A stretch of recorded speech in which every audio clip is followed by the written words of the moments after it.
Welcome to all. This is the document the Photoshop is given to the site. The Photoshop system requirement.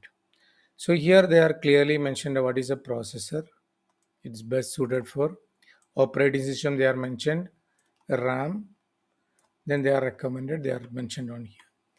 Before you are going to install the Photoshop, just think that it's meeting their expectation. The monitor resolution also very important because you are playing with a lot of colors. And again, the hard disk space is also very important, I'll tell you. And all the softwares are working in a good internet speed. You must have an internet speed. Just please just check the specification are mentioned in the this document, and this time to time it will change in versions, but this is the latest version. So I taken a PDF of this, I uploaded in our below the video resources. You can check on that. So thank you for watching.